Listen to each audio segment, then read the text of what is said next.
Amin. Hanya Kau Yesus yang kami tinggikan. Hanya Kau Yesus yang layak terima segala puji dan domba yang hidup kita.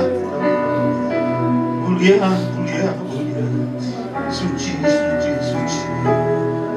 Haleluya. Hanya Kau saja Yesus Kristus Tuhan, anak domba yang hidup kita. Haleluya, hanya Kau saja yang layak menerima segala puji. Haleluya, haleluya, Kau layak terima glory.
Bapa di surga, terima kasih.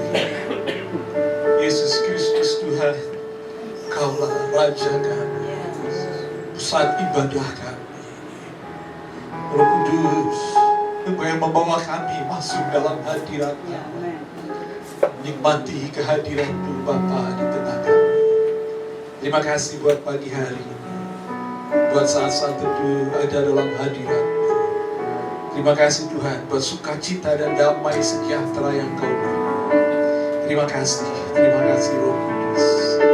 Saat ini Tuhan, saat sebentar kami menikmati kebenaran firman. Berbicaralah kepada kami, ya Yesus Kristus Tuhan. Haleluya, baharuilah kami, koreksilah kami, sembuhkanlah kami, pulihkanlah keadaan kami, dan bawalah kami tetap berada di pusat kehendak-Mu ya Bapa. Terima kasih, ya Allah yang Esa. Haleluya. Demikianlah kami percaya dan kami sedang diberkati di dalam nama Yesus. Haleluya. Amin. Puji Tuhan. Silakan duduk Bapak Ibu Saudara. Selamat pagi, Shalom. Selamat pagi, Shalom.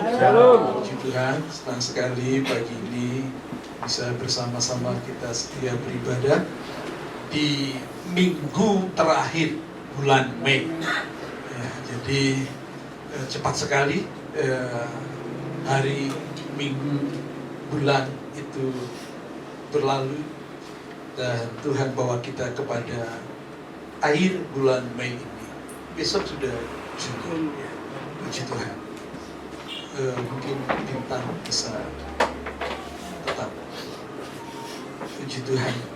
Terus saudara, saya ucapkan terima kasih buat kehadiran tadi nomor spesial PNIC dan I Love You.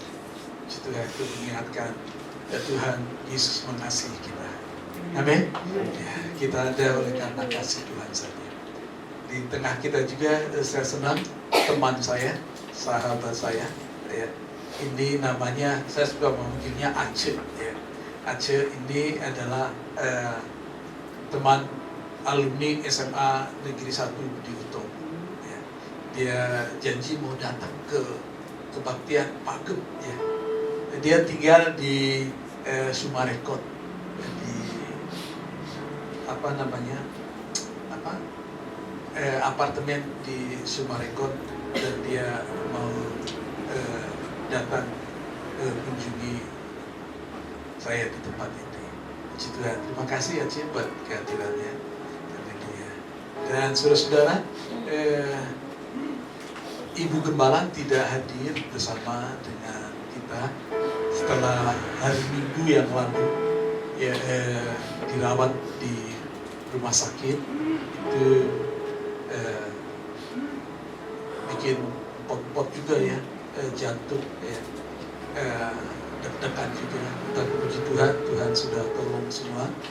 Dan minggu pagi ini belum bisa hadir setelah pulang dari rumah sakit pada hari Rabu malam, Rabu sore itu. Dan kondisi belum memungkinkan karena masih lemah ya, makan belum, semua makanan gak enak mau dikasih apa ya. Dan kalau panas, suasana panas itu kepancing nyeseknya itu masih ada. Dan jadi tempat yang nyaman adalah di Britania. Memang di rumah kita di sini nggak bisa, harus turun naik, itu akan membuat capek juga dia. Ya, di sana mepet sawah rumahnya, rumah mewah mepet sawah akhirnya. Dan cukup tenang, tidak ribut ya, dan dia bisa beristirahat di sana. Dan pagi ini ya tidak bisa, saya mau ajak tapi kondisi nggak memungkinkan, jadi masih harus istirahat. Saya tinggal sendiri di sana, saya sudah siapkan semuanya, ya, air hangat dan semuanya, obat saya sudah siapkan semuanya, makan untuk sarapan sudah siap semuanya. Jadi saya tinggal kemarin, nanti setelah ibadah kita akan ke sana untuk menemani dia. Baik, terima kasih buat support, doa dari jemaat ya, buat Ibu Gembala. Doakan agar kekuatannya cepat pulih kembali. Puji Tuhan. mohon maaf juga kalau sebentar KPKW ada outing ya. Saya tidak bisa bergabung. Saya akan coba untuk kalau bisa nyusul ya. Tapi saya lihat kondisi Ibu Gembala dulu ya. Karena saya sudah lihat obatnya terakhir untuk besok ya. Jadi ini saya harus lihat kondisi belum nyaman untuk ditinggal gitu ya. Jadi saya mohon maaf ya buat KPKW, panitia Natal dan Paskah yang akan serah terima ke panitia Natal dan Paskah 2026-2027 ya. Saya ucapkan selamat dan terima kasih, dan biarlah kita terus bersama fokus untuk melayani Tuhan, memberi yang terbaik bagi Tuhan. Amin. Puji Tuhan. Haleluya. Baik, kita akan dengar firman Tuhan pada minggu pagi ini, dan ini di minggu yang terakhir ini saya ingin membagi hati saya kembali, dan biarlah ini menjadi suatu kesimpulan untuk dalam minggu ini sepanjang bulan Mei, dari semua firman yang telah kita nikmati bersama.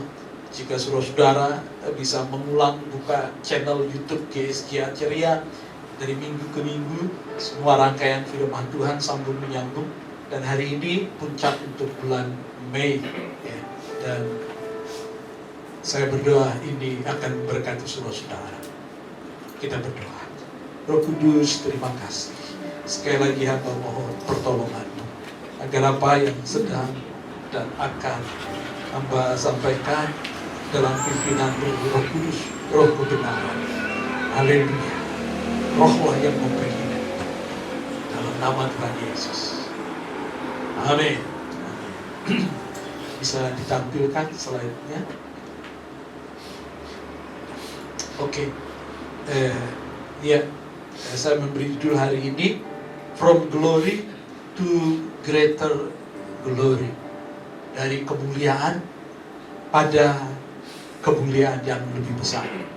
Dari kemuliaan sampai kepada kemuliaan yang lebih besar.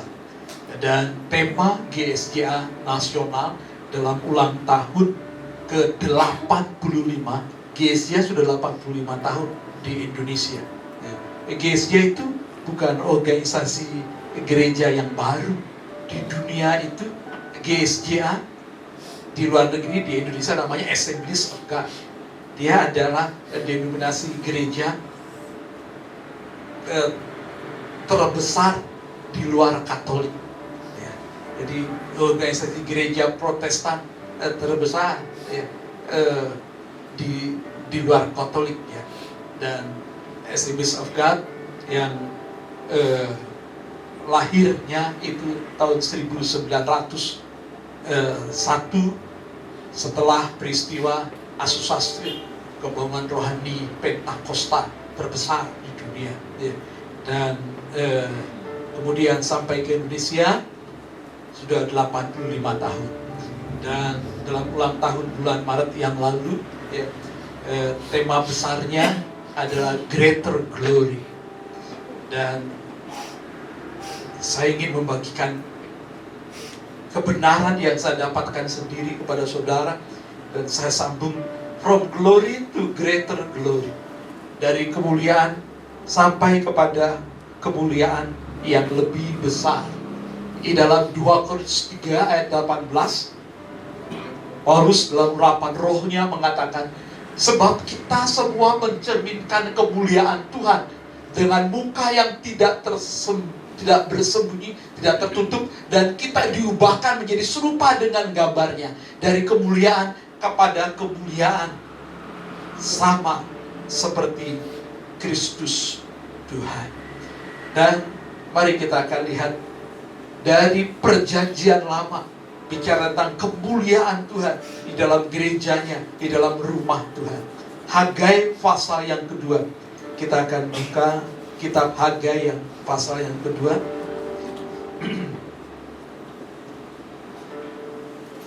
Saya ingin membacanya dari ayat yang pertama sampai ayatnya yang ke-9. Hagai pasalnya yang kedua. Demikian firman Tuhan. Dalam bulan yang ke-7, pada tanggal 21 bulan itu, datanglah firman Tuhan dengan perantaraan Nabi Hagai.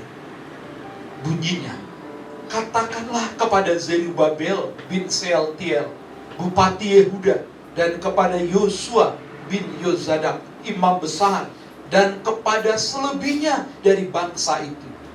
Demikian. Masih adakah di antara kamu yang telah melihat rumah ini dalam kemegahannya semula? Dan bagaimanakah kamu lihat keadaannya sekarang? Bukankah keadaannya di matamu seperti tidak ada artinya? Tetapi sekarang, sekali lagi, tetapi sekarang, kuatkanlah hatimu, hai Zerubabel. Demikianlah firman Tuhan. Kuatkanlah hatimu, hai Yosua bin Yozadak, imam besar. Kuatkanlah hatimu, hai segala rakyat negeri ini. Kuatkanlah hatimu, hai jemaat GSJ Ceria. Amin. Demikianlah firman Tuhan. Bekerjalah, sebab aku ini menyertai kamu. Demikianlah firman Tuhan semesta alam. Sesuai dengan janji yang telah kuikat dengan kamu pada waktu kamu keluar dari Mesir. Dan rohku tetap tinggal di tengah-tengahmu. Janganlah takut, sebab beginilah firman Tuhan semesta alam.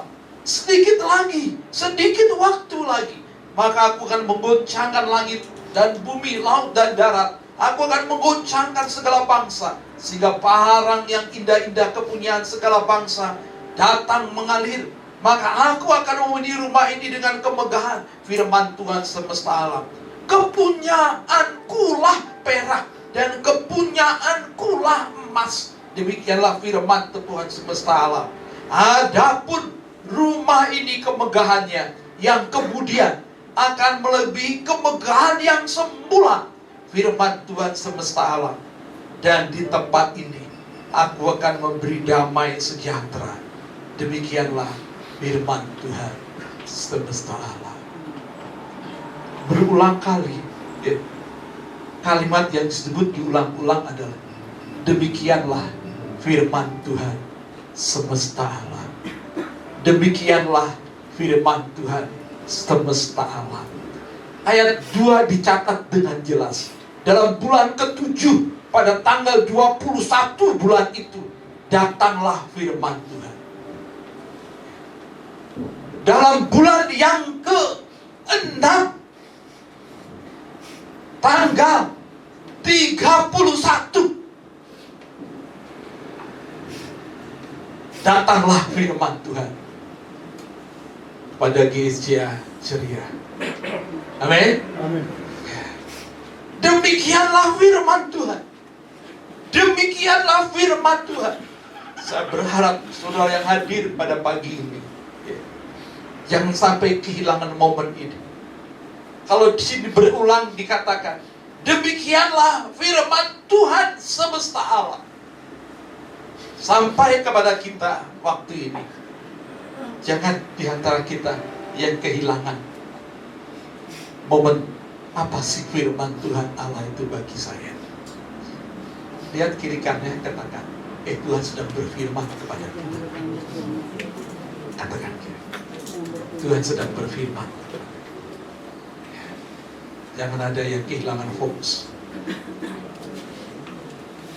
Dapatkan apa kehendak Tuhan pada hari ini. Yang menjadi perhatian buat kita semuanya adalah Hagai 2 ayat 9. Adapun rumah ini kemuliaannya yang kemudian akan melebihi kemuliaan yang semula, firman Tuhan semesta alam. Pada waktu Hagai menerima pewahyuan ini, bangsa Israel baru saja keluar dari Babel dalam perjalanan dan sampai di Yerusalem. Dan mereka jumpai bahwa bait Allah itu telah rusak, hancur, tidak bisa dipakai. Buat umat Allah, orang Israel waktu itu, Bait Allah adalah pusat kehidupan mereka. Sekali lagi, Bait Allah adalah pusat kehidupan mereka. Jadi kalau mereka pulang dari Babel, ditawan di sana, dan kemudian kembali dan melihat Bait Allah hancur, maka itu kesedihan bagi mereka. Itu pusat ibadah mereka. Itu pusat hidup mereka. Mereka menyadari bahwa Tuhan memelihara mereka sebagai suatu bangsa itu karena hubungan mereka dengan Tuhan terjaga dengan baik. Dan ketika mereka dibuang ke Babel, itu mereka menyadari oleh karena mereka tidak setia dalam ibadah mereka. Dan ketika oleh karena kemurahan Tuhan mereka kembali lagi ke Yerusalem, mereka tahu bahwa oleh kemurahan Tuhanlah mereka ada di sana, dan mereka tidak mau menjadi hancur lagi hidup mereka, dan mereka melihat sumber kehidupan mereka, pusat hidup mereka adalah ibadah kepada Tuhan. Tak kalah ibadah kepada Tuhan, pusat kehidupan mereka itu porak-poranda. Mereka takut, mereka khawatir, mereka was-was tentang masa depan hidup mereka selanjutnya.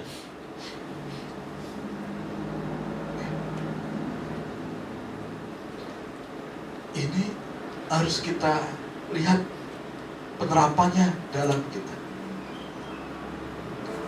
Apakah ibadah menjadi pusat kehidupan kita kepada Tuhan? Saudara punya handphone pasti. Sebagus apapun handphone saudara, kalau lowbat nggak bisa dipakai. Mungkin full powernya, tapi kalau no signal juga nggak bisa dipakai.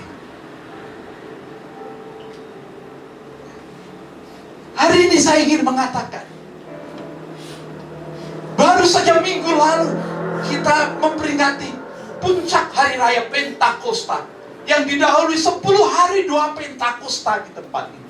Itu seperti momen kita dicas kembali, seperti handphone dicas kembali.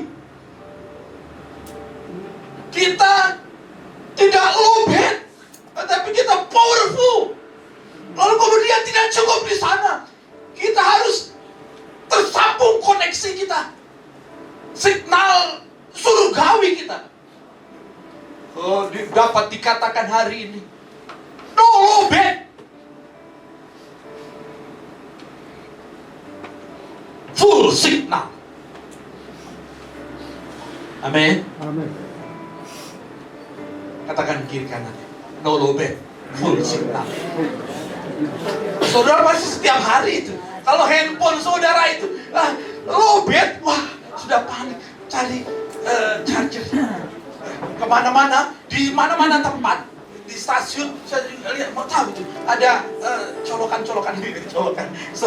listrik yang tersedia untuk setiap orang bisa cas di mana-mana. Oh, yang kebutuhan utama orang itu sekarang charger. Di mana colokan untuk handphonenya itu, jangan sampai lowbat.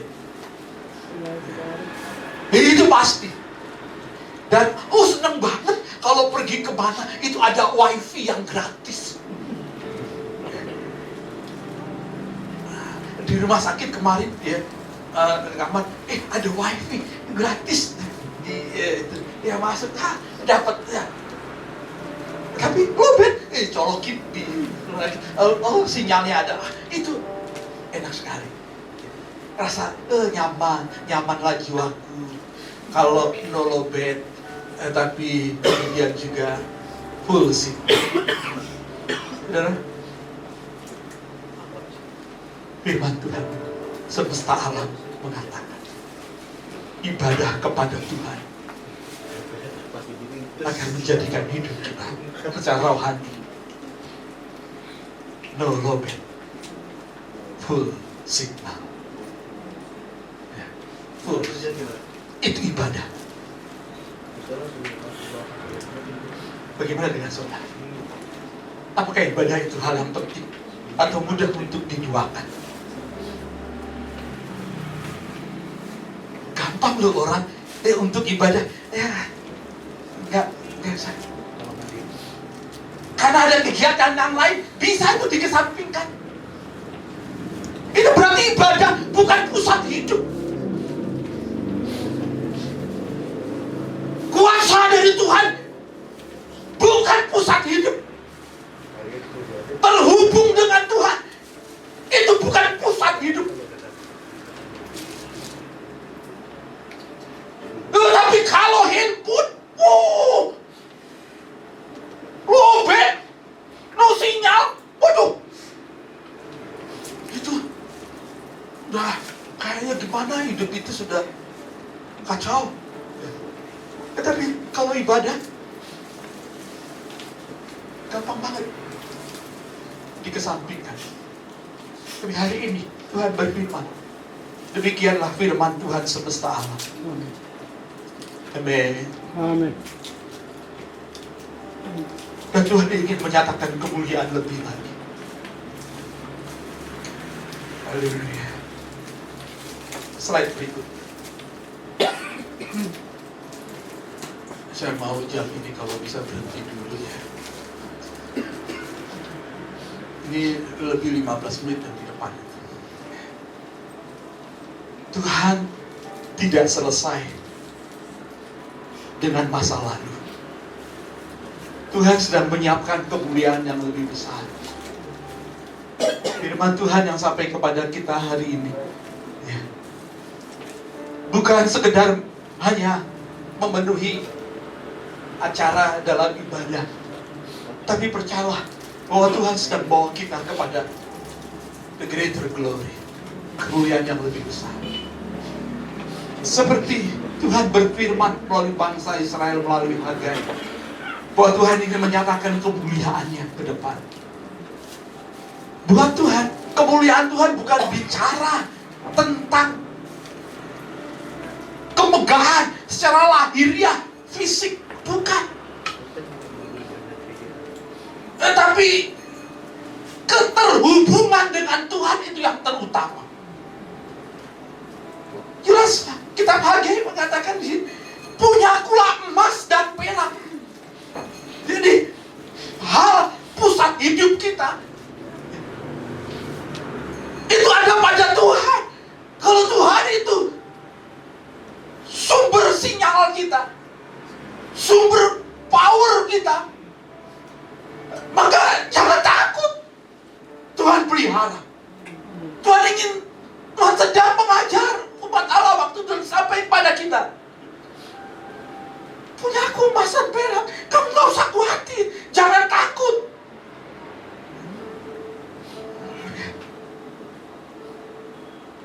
Sekarang apa yang harus kita lakukan? Kalau memang Tuhan katakan begitu, apa yang harus kita lakukan supaya kemuliaan Tuhan itu terus lebih besar dinyatakan?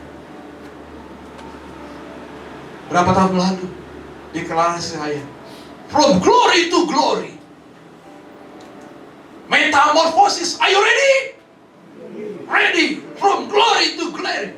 Tapi hari ini saya ingin menyatakan, from glory to greater glory. Apa yang harus kita kerjakan? Yang pertama, slide berikut. Greater glory terjadi ketika umat Tuhan bersatu. Seringkali kita terpecah karena perbedaan tradisi, perbedaan cara ibadah, perbedaan latar belakang.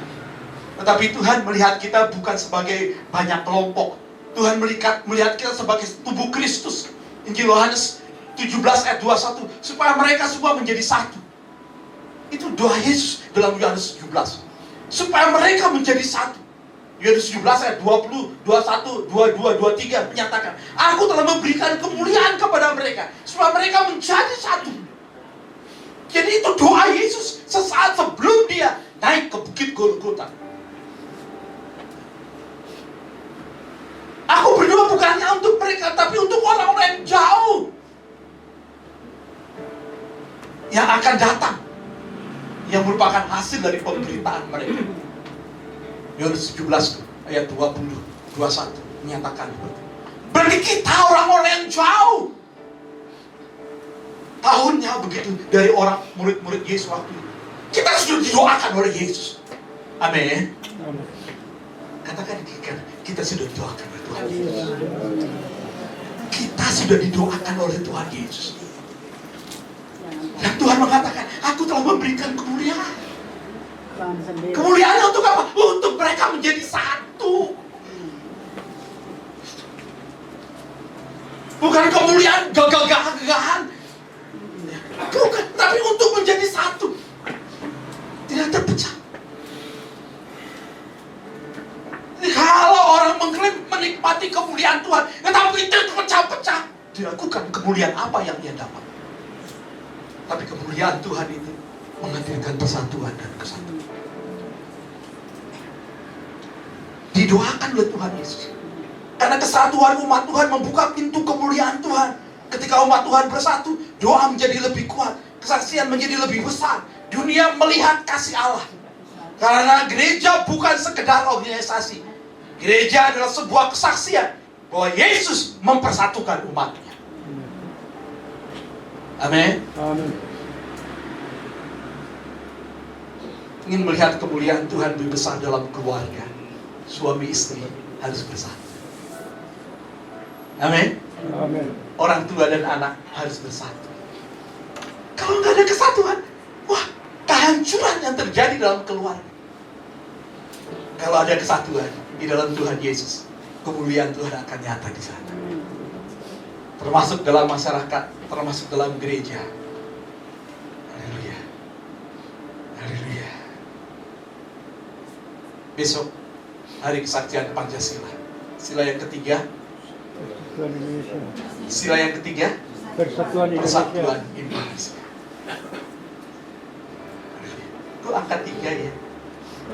Seperti itu, saya pikir profetik banget buat saya sih. Apa-apa melihatnya dari mata rohani. Iya, 3. Trinitas, Tritunggal, 3 bersatu. Haleluya. Bapak, Ibu, Anak. Satu. Ingin lihat greater glory bersatu. Yang kedua, slide berikutnya. Greater glory dimulai dengan iman, bukan dengan keadaan. Bangsa Israel melihat, ya kami kecil, sumber daya kami terbatas, kami udah capek, kami yang sisa-sisa orang buangan yang kembali, ekonomi kami sulit, dari mana bisa bangun ini? Tapi Tuhan melihat masa depan yang penuh kemuliaan. Seringkali kita berkata, ya kita banyak perbedaan, beda usia, beda angkatan, beda generasi, beda pendapat, juga beda pendapatan. Banyak kali beda pendapat ditentukan oleh beda pendapatan juga. Mengerti beda saya? Banyak kali kita beda pendapat karena beda pendapatan. Banyak kali kita melihat untuk bersatu, ya kita mesti habisnya kami begini sih, habisnya begini sih, habisnya dia begitu, habisnya ya habislah. Karena kita berpikirnya habisnya kan bahasa hari-hari begitu, habisnya dia sih begitu, habisnya sih dia, habislah kita. Tapi greater glory itu terjadi waktu kita melihat dengan mata iman, bukan melihat mata jasmani. Kalau mata ya habisnya ya akan terjadi begitu. Tuhan tidak pernah berkata kemuliaan yang lalu lebih besar, tetapi Tuhan berkata kemuliaan kemudian akan lebih besar.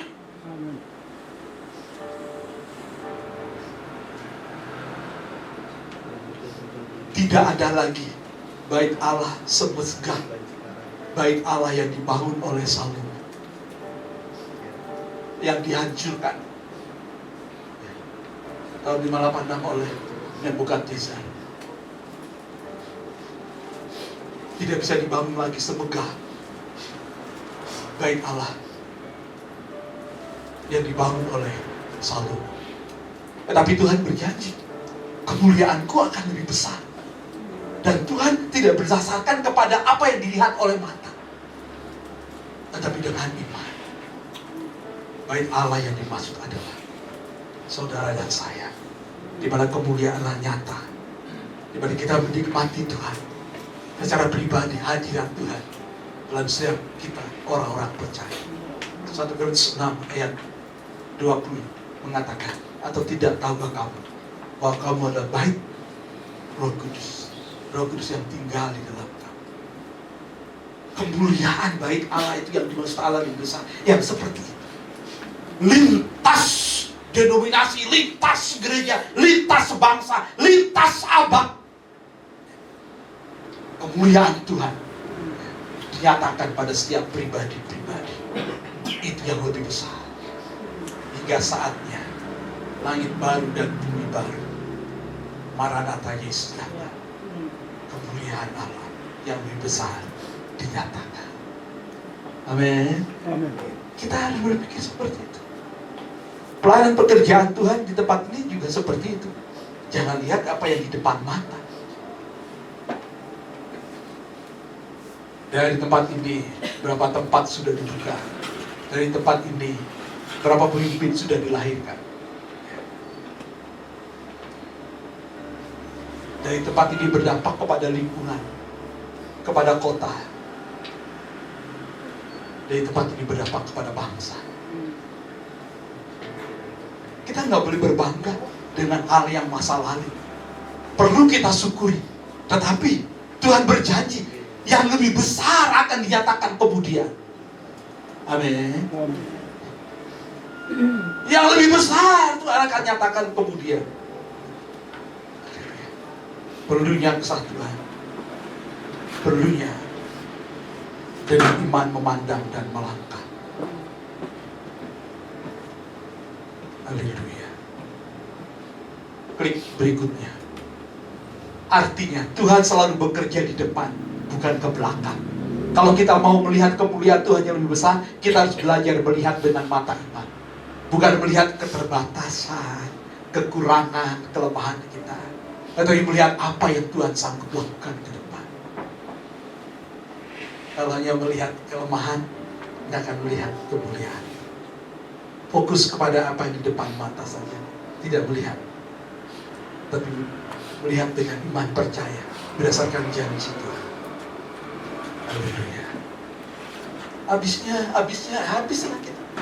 Tapi kalau kita mengadang, aku punya Tuhan yang besar, yang telah berjanji dan selalu menggenapi. Imanku bersepakat percaya kuasanya, ku terima sekarang kemenangan darimu. Saya senang sekali. Outing KWKP gak perlu saya terlibat di dalamnya. Semua udah pinter-pinter nyusun anggaran, nyusun acara, semua pergi. Ya, semua atur, wah saya senang sekali. Ke ibadah juga semua jalan baik, saya senang banget. Ya. Kalaupun Tuhan menilai sudah selesai tugasku, saya tidak ada di sini, tidak masalah. Gereja ini gembalanya Yesus Kristus gembalanya, dan semua sudah punya kesatuan, kesehatian, kerja bersama-sama, punya iman yang sepakat. Kemuliaan Tuhan akan lebih besar dinyatakan. Saya tidak memandang semua ini karya saya, tidak, ini karya Tuhan. Kalaupun saya tidak diperhitungkan lagi, nggak apa-apa, karena saya melayani Tuhan, melakukan bagian saya. Yang memberi pertumbuhan adalah Tuhan. Tidak tempat untuk menyombongkan diri. Semua dari Dia, oleh Dia, kepada Dia, bagi Dia kemuliaan sampai selama-lamanya. Amin. Pot-potan loh. Waktu permaisuri masuk rumah sakit, baru sekali masuk rumah sakit itu, langsung masuk HCU gitu. Saya bingung di HCU sama ICU apa sih bedanya. Yang saya lihat lebih parah HCU kayaknya nggak bisa dikunjungi, nggak bisa dilihat, mesin di kiri kanan semua, bikin takut keluarga. Tetapi istri saya katakan waktu dia baru bersaksi itu, waktu di rumah sakit dia bangun, yang buat dia makin drop karena sadar kiri kanan udah, wah, udah memanggil saya ya Tuhan ini. Jadi ini Tuhan mati begitu ya. Kemudian begini ya, ada alami bayang-bayang maut, dia sudah alami. Dan sendiri, nggak ada orang lain. Dia kemudian lampu mati, hanya ada lampu kuning di atas begitu. Dia yang melihat dengan iman, Tuhan engkau ada di sana. Saya pikir, saya juga, waduh ini bagaimana ini ya, dokter nggak jelas juga kasih beritanya begitu ya, tapi yang jelas beritanya dari Tuhan. Jangan takut, kemuliaan rencana Tuhan yang lebih besar, greater glory akan nyata. Haleluya, haleluya. Yang ketiga, itulah yang terakhir. Klik. Selanjutnya, greater glory terjadi karena adanya hadirat Tuhan. Tuhan berkata dalam ayat 4 Hagai 2 tadi, jangan takut, aku menyertai kamu. Ini rahasia terbesar dari kemuliaan Tuhan. Kemuliaan Tuhan bukan ditentukan oleh gedung yang besar, acara yang meriah, program yang banyak. Kemuliaan Tuhan datang karena hadirat Tuhan ada di tengah-tengah umatnya. Kalau Tuhan nggak hadir di umatnya, nggak ada artinya, kering. Yesus mengatakan, firman Tuhan mengatakan, bangsa ini memuliakan aku dengan mulutnya, tetapi hatinya jauh daripadaku. Yang utama adalah sinyal kita, keterhubungan kita dengan Tuhan. Full sinyal itu yang akan membawa kita kepada greater glory. No low band, full sinyal. Haleluya. Kemuliaan Tuhan datang karena hadirat Tuhan ada di tengah-tengah umatnya. Minggu-minggu dari awal Mei kita menikmati bahwa Tuhan hadir di tengah-tengah kita. Senior-senior yang mendahului kita bisa melihat dalam penglihatan rohani mereka bersama dengan kita. Ibadah-ibadah 10 hari doa Pentakosta, Tuhan mencas kita ulang. Bahkan kita jadi berkat di tempat yang lain. Haleluya. Slide yang terakhir. Kalau Tuhan hadir, doa menjadi hidup, hati dipulihkan, orang berdosa bertobat, keluarga dipulihkan, mujizat terjadi. Itulah greater glory. Hadirat Tuhan bukan sekedar sesuatu yang kita rasakan merinding-merinding begitu, bukan. Tetapi sesuatu yang mengubahkan hidup kita. Sekali lagi, hadirat Tuhan bukan sesuatu yang kita rasakan saja, tetapi sesuatu yang mengubahkan kita. Sesuatu yang kita rasakan hanya sebatas kulitnya dan bisa menipu. Mungkin hanya euforia belaka, hanya perasaan saja. Tetapi hadirat Tuhan yang sejati itu mengubahkan hidup kita. Bukan untuk seminggu, 2 minggu, tetapi untuk seterusnya sampai Maranatha Tuhan Yesus datang. Yang Tuhan mau dari kita, kita dibaharui dari hari ke hari, diubahkan. Itu hadirat Tuhan. Hadirat Tuhan adalah sesuatu yang mengubahkan kita, bukannya sekedar sesuatu yang kita rasakan merinding-rinding gitu. Kayaknya bagaimana suasananya ya, musiknya yang syahdu atau yang mengalun, bukan hanya itu. Hadirat Tuhan adalah sesuatu yang mengubahkan kita. Katakan kiri kanan, Tuhan sedang mengubahkan kita. Yesus. Mari kita berdiri bersama.